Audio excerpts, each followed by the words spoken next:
संस्थानों में एक चीज और चल रही है, एनएफएस, यानी कि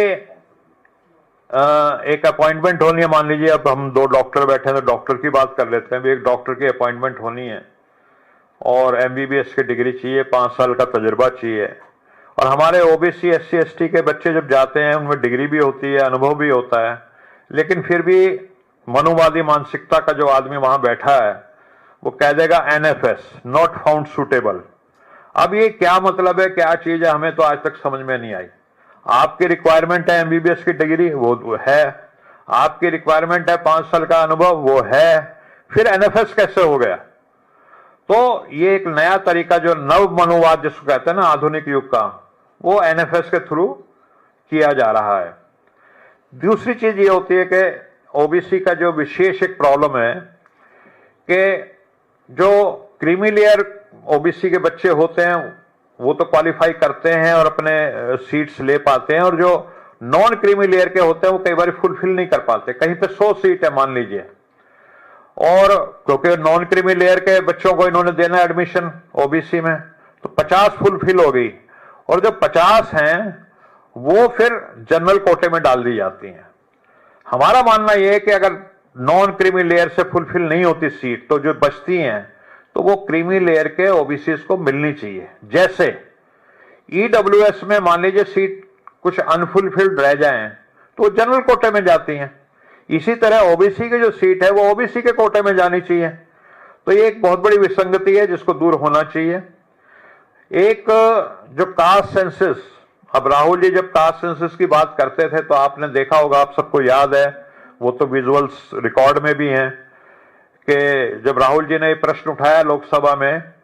तो बीजेपी वाले और अनुराग ठाकुर जी लंगूर मतलब किस तरह से उछल उछल करके बात कर रहे थे, और राहुल जी को क्या क्या नहीं कहा उन्होंने, और ये कहा कि ये अर्बन नक्सल है, पापी हैं, ये कास्ट की बात करते हैं। लेकिन वो कास्ट सेंसस की बात बाद में मोदी जी ने जब देखा कि जनता का प्रेशर है राहुल जी की बात के साथ तो मान ली, लेकिन वो होगी कब, तारीख नहीं बजा रहे। जो कास्ट सेंसस 2021 में होनी चाहिए थी, आज 2025 चल रहा है, उसकी उन्होंने मतलब कब शुरू करेंगे, क्या करेंगे, कितना टालेंगे, मेरे को समझ में नहीं आता। और दूसरा उसकी क्या रूपरेखा होगी। अब कास्ट सेंसस जो है वो अलग अलग तरह की होती है, उसमें रेनबो टाइप की चीज समझ लीजिए। एक तो यह कि आपने सिर्फ गिनती कर ली कि किस जाति के कितने लोग हैं, और एक आप उनकी सब डायमेंशंस जो होती हैं, जो सोशल डायमेंशन है, इकोनॉमिक डायमेंशन है, एजुकेशनल डायमेंशन है, एम्प्लॉयमेंट क्या है, पॉलिटिकल उनकी हिस्सेदारी क्या है, जो तेलंगाना में हुई जिसको सीप कास्ट सर्वे कहते हैं, SEEP कास्ट सर्वे। तो एक सिर्फ अगर जातियों की जनगणना कर दी जाए तो वो एक तरह से समझ लीजिए कि हमारे गौतम साहब की हमने फोटो खींच ली। और जिस तरह का तेलंगाना में कास्ट सर्वे हुआ है, अगर वो हो तो समझो इनका हमने MRI कर दिया,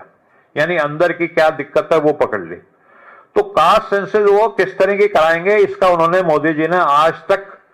बात को रखा नहीं है। एक और जो है, जो तेलंगाना में हमारे जो कास्ट सेंसस के जो आंकड़े आए हैं उसके आधार पर 42% ओबीसी के आरक्षण की बात हुई है, और लगातार हमारे जो तेलंगाना के और हम सब साथियों ने जंतर मंतर पे धरना भी दिया था, केंद्र सरकार के पास मामला है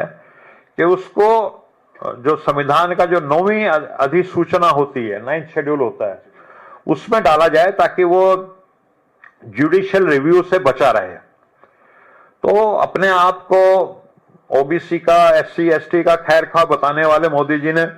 अभी तक, बिहार से भी ऐसे ही आई हुई है, और बिहार से जो मांग आई हुई है उसमें तो इनके पार्टी के लोगों ने भी शामिल हैं, बीजेपी ने भी मांग कर रखी है, लेकिन वो आज तक मोदी जी ने उसको भी लागू नहीं किया। और दुख के साथ कहना यह पड़ता है कि मंडल आयोग की 40 सिफारिशें थी, उसमें से सिर्फ 2 ही लागू हुई हैं अब तक, 38 अभी बकाया हैं।